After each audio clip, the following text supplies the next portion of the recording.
Have you ever mistaken comfort for peace? There is a stillness that liberates, and another that quietly imprisons. In a forgotten village nestled beneath the shadow of a towering mountain, a young man lived his life wrapped in stillness, but not the kind that awakens. His days passed like drifting mist, with little purpose. He slept beneath the same tree each afternoon, eyes half closed, ears deaf to the rhythm of life moving around him. The villagers spoke of his gentleness, but behind their smiles hid a quiet disappointment, while the blacksmith's hands bore the heat of the forge and the farmer's backs bent beneath the golden sun. He simply dreamed. He had no malice, no sharp edges, only a quiet surrender to comfort, a refusal to move. But life, in its quiet wisdom, never stops offering invitations. One morning, the ground beneath the village seemed to hum with subtle energy. A traveler in humble robes appeared, his eyes calm, his step deliberate, a monk. No one knew his name, but when he stood before the resting young man and said, "Come, there is something I need you to retrieve," the village held its breath. The young man blinked, half curious. The monk pointed to the mountain. Beyond that summit lies a feather unlike any other. Bring it to me. The young man scoffed at the absurdity, but then something stirred in that pause. Between resistance and wonder, an ancient question whispered inside him. What if there's more than shade beneath the tree? The mountain loomed before him like a forgotten dream, vast, mysterious, indifferent. The villagers watched in stunned silence as the young man stood, stretched his limbs, and took his first step away from the tree that had cradled his idle days. His sandals met the earth with uncertainty, as if the soil itself questioned his resolve. Even the breeze seemed to pause, curious to see what would happen next. The monk said nothing more, only nodded once, slowly, as though acknowledging a silent vow that did not need to be spoken. The climb was neither swift nor graceful. Each stone demanded attention, each breath revealed weakness. But the mountain did not mock him. It simply offered itself, unchanged, as it always had. What changed was the climber. Gone was the illusion that effort was suffering. With each strained movement, he discovered an unexpected clarity. Discomfort was not punishment, but purification. Wind whispered through pine branches above, as if carrying the secrets of those who had climbed before him. Sunlight filtered through the trees like golden threads, weaving a new beginning. At nightfall, he rested beside a stream, the cold water soothing his swollen feet. The stars watched without judgment. By the third day, his thoughts had grown quieter. The voice that once insisted, "I can't," now whispered, "Keep going." As he reached higher altitudes, his breath shortened, but his spirit grew larger. In struggle, he met parts of himself he never knew existed. The summit was still far, but a shift had begun. The mountain, unmoved, was not his enemy. It was his mirror.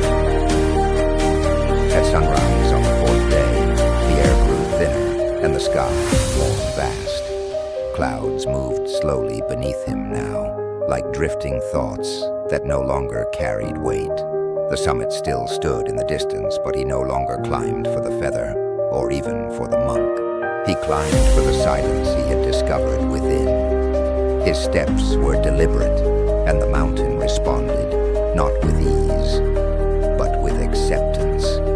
A narrow path curved along a ridge, where one misstep could lead to the end. Yet his feet moved with surprising trust. With each upward stride, he shed pieces of the boy who once feared effort, who once avoided the unknown. There was no applause at the peak, no witness to the moment he placed his hand upon the highest stone. Only wind and sky, and that was enough. He stood still, letting the vast silence wrap around him like a sacred robe. In that silence he found no answers, only presence. The absence of noise revealed a truth louder than any voice. Everything he was seeking had always been within. Descending the other side was not easier, only different.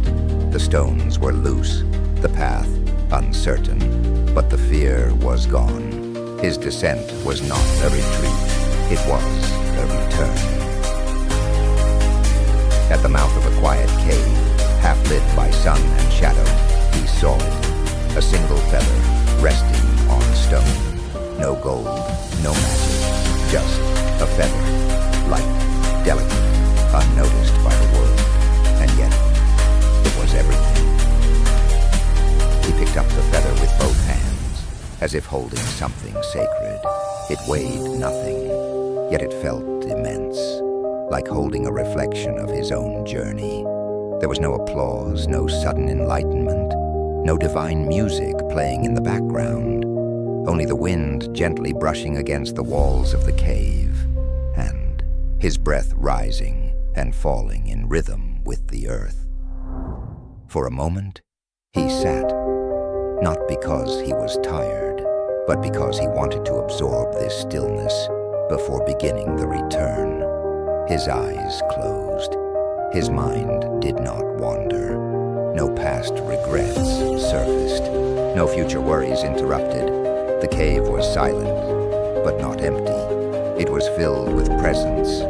He remembered the monk's words, not the ones spoken aloud, but the ones hidden in the challenge itself. Sometimes wisdom doesn't come in long discourses or sacred texts. Sometimes it arrives disguised as effort, disguised as a mountain, disguised as a feather. The path upward again was merciless.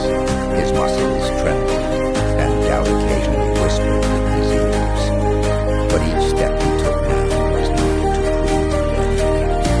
He walked not to escape his laziness, but to embrace the strength that had always been within him, waiting to be seen. When the summit appeared again, it did not surprise him. He didn't cheer. He simply stood there, feather in hand, and looked out, not for answers, but for gratitude. And that was when he realized something profound. The feather wasn't a prize. It was a mirror reflecting his transformation. He descended the mountain slowly, not because his legs were weary, but because something in him had shifted. The world no longer rushed past him. It moved with him. Every leaf, every gust of wind, every distant bird call, everything seemed part of a sacred rhythm he had only now begun to hear. When he returned to the village, he found it unchanged. The same houses, the same faces, the same daily bustle. But he was no longer the same young man. The villagers looked at him with surprise. Some with curiosity, others with disbelief. Could the lazy boy who once lay beneath the banyan tree now walk with this quiet strength? He walked to the old monk and placed the feather in his open palm. The monk did not smile. He simply looked at him, eyes deep and calm, and nodded once. A silence passed between them that said everything. "My son," the monk finally said, "you did not bring a feather. You brought yourself back." And those words, simple and true, landed in the young man's heart like soft rain on dry earth. That evening, the young man sat alone beneath a tree, not to escape work, but to feel the stillness again, not to dream of distant glories, but to breathe fully into the life he had once ignored. He had climbed a mountain for a feather, but he returned having discovered something far more valuable: the capacity within him to change. Even the sky looked different now. The next morning, the young man awoke before the sun. For the first time in his life, he didn't feel the weight of the day as a burden, but as an invitation. He stepped outside, barefoot, and let the cool earth remind him that he was alive. The villagers watched from a distance. Was this the same man who once avoided every chore, who spoke only of dreams but never of effort? He now moved with intention, not rushing, not dragging, just present, as if time itself had slowed to match his breath. He returned to the monk, not with questions, but with silence. He sat beside him, imitating his posture, not to learn a technique, but to be in his presence. The monk said nothing, and yet so much was said.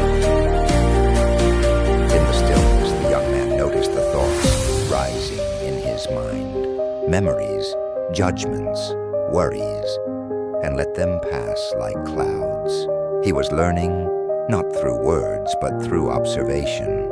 The mind, he realized, was like the mountain. Climbing it was hard, descending into it even harder, but both were possible with patience. Later that day, a boy from the village asked him, "Did you find the magic feather?" He smiled gently and replied, "No, but I found the wings to carry me beyond myself." And so, the mountain became a memory, but the change within him remained. He no longer needed to prove. His being was enough. The monk, watching him from afar, simply closed his eyes and breathed. That evening, the sky turned a deep indigo, and the first stars blinked into view like silent messengers. The young man sat near a small fire outside the monastery. He was no longer seeking warmth. He was offering presents to the flames. The crackling reminded him of his former restlessness, always burning, never still. The monk joined him, placing a kettle above the fire. No words passed between them. The sound of boiling water, the scent of mountain herbs, the hush of evening birds. Everything was speaking without speech. The monk handed him a bowl. "Drink slowly," he said. "Let each sip be a lesson in patience." As the tea touched his lips, the young man noticed something remarkable. His senses had sharpened. The taste wasn't just flavor. It was time. It was earth. It was hands that had picked leaves with devotion. He had never tasted tea like this. Perhaps he had never truly tasted anything before. The monk spoke again, this time with softness and depth. "You once wanted to conquer the mountain. Now you let it sit inside you." And he understood. To overcome laziness was not just to act. It was to awaken, to climb mountains, yes, but also to become still enough to feel the wind. The monk added, "Many climb with noise in their hearts, but when you walk with silence, even your footsteps become prayers." The fire faded into embers, the stars shimmered brighter, the breath between them deepened, and the night held them both in perfect stillness. The next morning, the monk led the young man down a narrow path behind the monastery. Mist coiled through the trees, softening every edge, as though nature itself wished to whisper instead of speak. The trail was uneven, roots like questions beneath each step, stones like forgotten thoughts buried in silence. They reached a small pond hidden deep in the forest.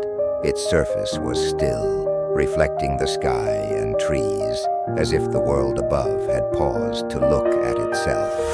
The monk gestured for the young man to sit. "Watch," he said, At first, the young man saw only water and trees, but as minutes passed in silence, he began to notice more.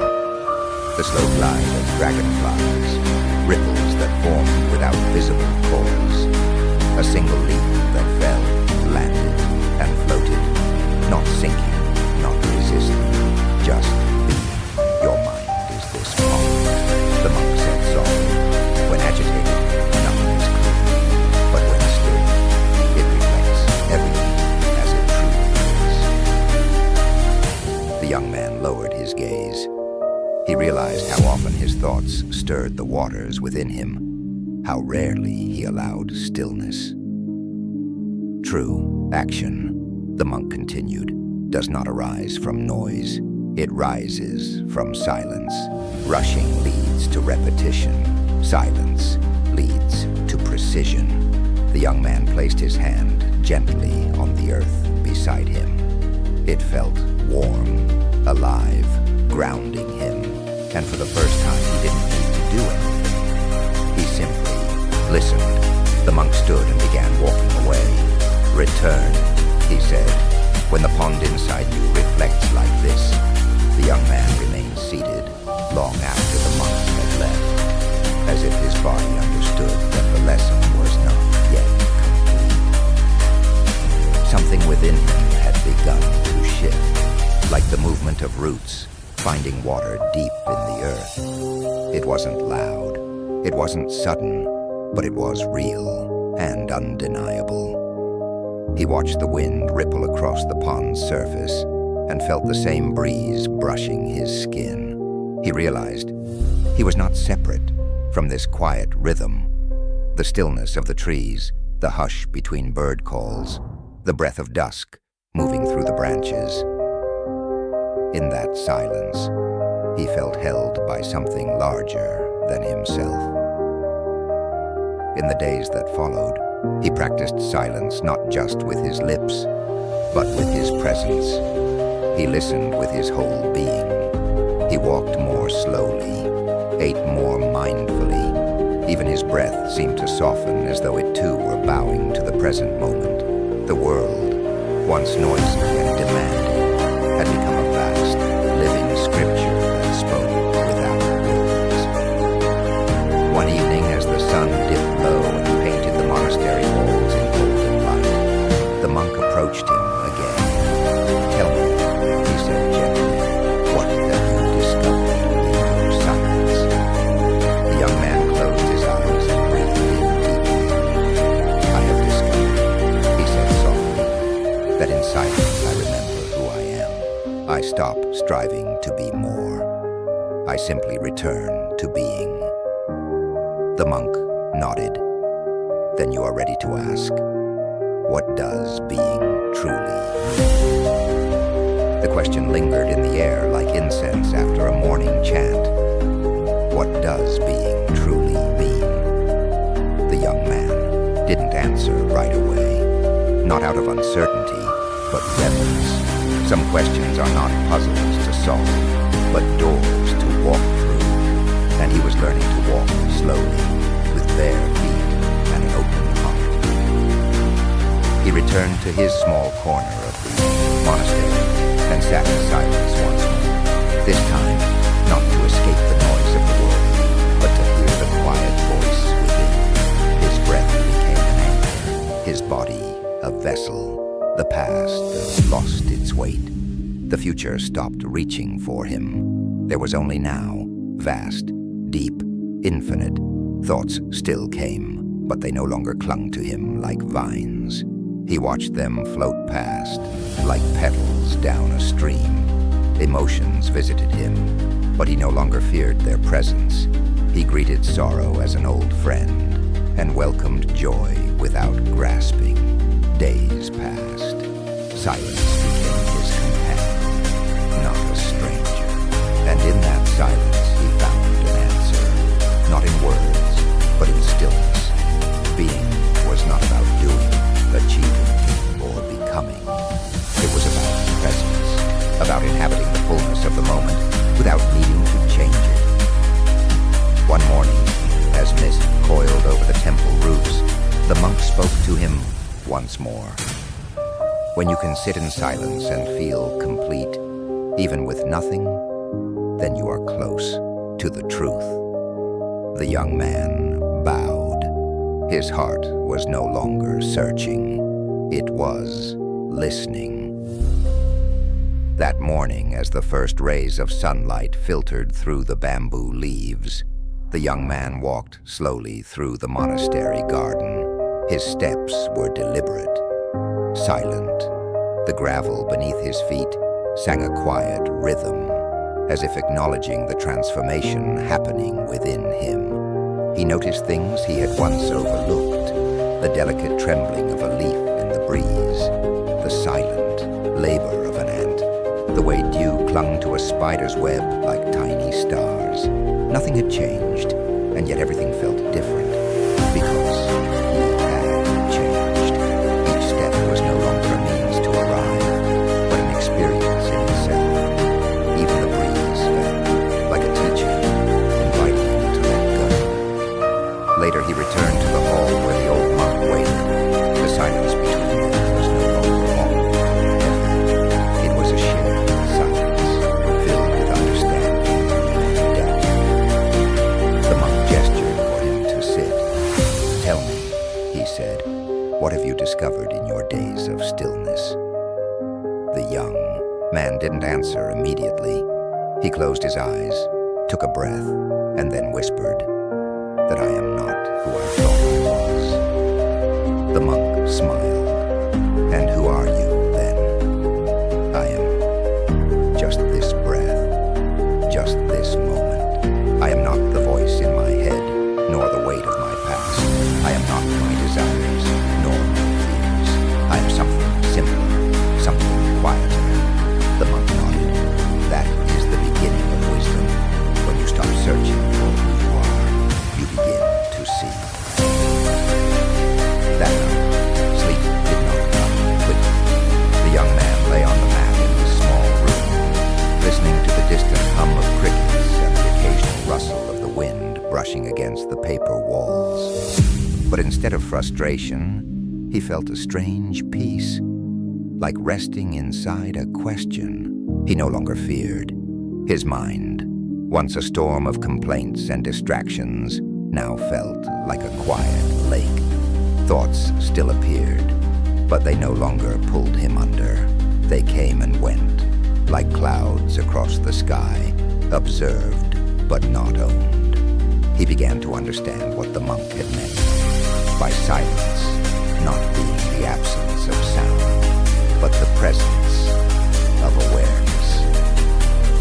In this silence, he could finally hear the whispers of his own heart, the longing for simplicity, for meaning, for truth. The next day, during the morning meal, he watched the other monks eat in silence, their movements gentle and precise. Every bite was a meditation, every sip of tea a prayer. Nothing rushed, nothing wasted. In their silence, he saw reverence for life, for nourishment, for the moment. Later, while sweeping the temple path, he realized that the act itself, simple and mundane, was sacred when done with attention. It wasn't about the task, but the presence one brought to it.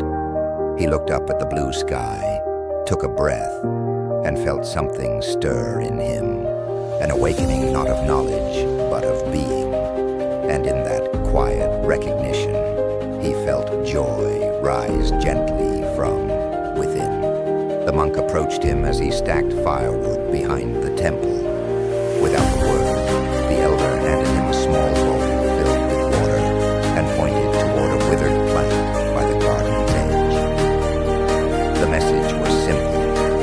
Give it life as he knelt. Beside the fragile stalk, he noticed the soil, dry, cracked, forgotten. He slowly poured the water, watching it soak into the earth like a blessing. The plant did not spring to life, but something inside him did. He realized that healing, whether of a plant or of a soul, takes time, care, and quiet presence. Later he asked the monk, "Why do we live like this? Why silence? Why repetition?" The monk smiled softly and said, "We do not live in silence to escape the world, but to hear it more clearly. We repeat, because the sacred lies in what we often overlook." The young man let that truth settle in his chest. He began to understand that the noise of his past life had dulled his perception, making him blind to the small, holy moments, hidden ordinary days. Each step, each chore, each breath was no longer a means to an end. It was the path itself. He wasn't just learning to live differently. He was remembering a way of being he had always known, but forgotten. And in that still garden, with sun falling gently through the trees, he felt a sense of belonging, no longer to a place, but to the moment. At dawn, the young man woke before the bell. He sat outside the temple door, watching the mist move slowly through the trees like silent thoughts crossing the mind. A soft chill clung to the air, but he didn't move. He felt as if the world was holding its breath. Inside him, something had changed. He was no longer impatient to become wise or eager to prove he had transformed. Instead, he welcomed the stillness like an old friend. He had learned that true growth does not shout. It whispers, it waits, it unfolds like morning light through bamboo. Later that day, the monk handed him a broom and gestured to the path, blanketed in golden leaves. No words were spoken. As he swept, he began to notice the sound of bristles brushing stone, the scent of the earth rising with each stroke.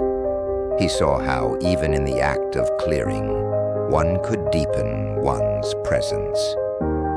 By the time the sun reached its peak, the path was clean, but something far more important had been revealed. He understood that enlightenment is not a distant mountain to climb, but a way of walking through this very world with clarity, care, and reverence. When the monk passed by and looked at the path, he nodded once, then continued walking. No praise was needed. The moment itself was enough. And the young man, still holding the broom, smiled, not because of approval, but because he had discovered the joy of simply being.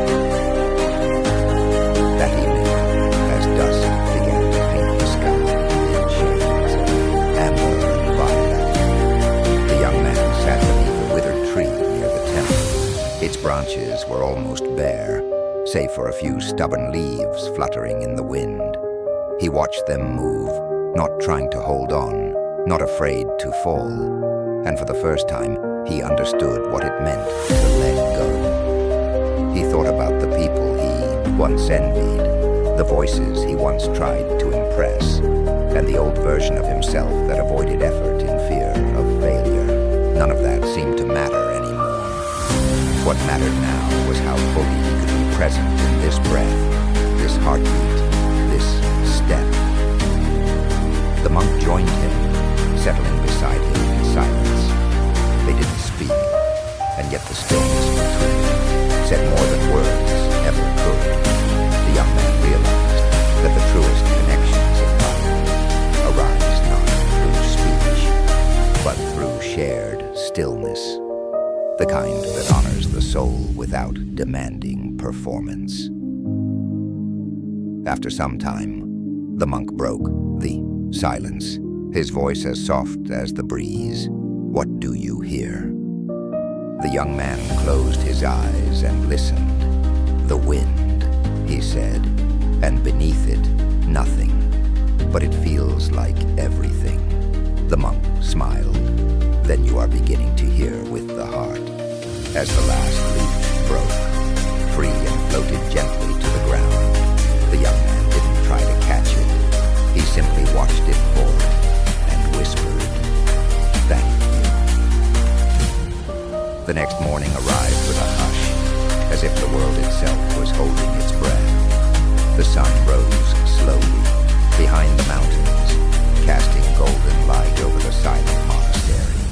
young man awoke before the others, not out of obligation, but because something within him stirred, like a whisper that invited him to greet the day with reverence. He walked barefoot along the stone path, dew dampening his feet, and found his way to the meditation hall. No one else was there, just the incense smoke curling upward and the low creak of ancient wood under his steps. He sat in the center of the room, closed his eyes, and breathed. No thoughts rushed in to disturb him. No plans, no regrets, no comparisons, only breath, rising and falling like the tide. He didn't strive to be still. He simply was. And in that being, he felt something sacred, a returning to himself. Time passed, but he did not notice. Only when the soft sound of the monk entering the hall broke the quiet did he open his eyes. The monk bowed to him, not as a teacher to a student, but as one soul to another who has remembered something ancient. "You've crossed the mountain outside," said the monk gently, "but more importantly, you've begun the journey across the mountain within." The young man didn't reply. He bowed, not out of habit, but out of humility. He now understood. Peace is not something we chase. It is something we return to. That day, the monk asked the young man to join him on a silent walk through the dense forest surrounding the monastery. No words were spoken, only the soft sound of their footsteps, the whispering wind, and the birds' distant songs filled the space between them. The young man observed how the monk walked, not hurried, not distracted, but fully present with each step, as if every leaf and stone beneath his feet carried meaning.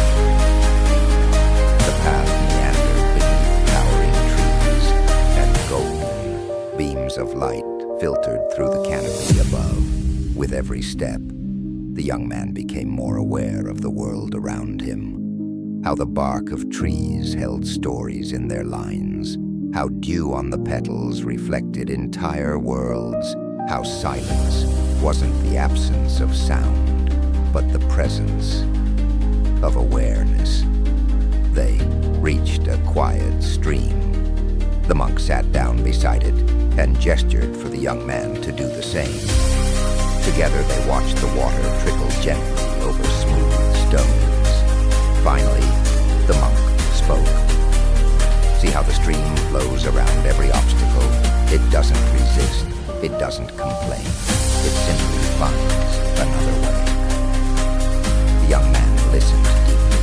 "You too must become like water. Let thoughts and emotions pass through you. Don't chase them or flee from them. Let them move and find the stillness beneath them." A breeze stirred the treetops. The forest stood still, as if listening too. In that quiet moment, he understood. Peace begins not by holding on, but by letting go.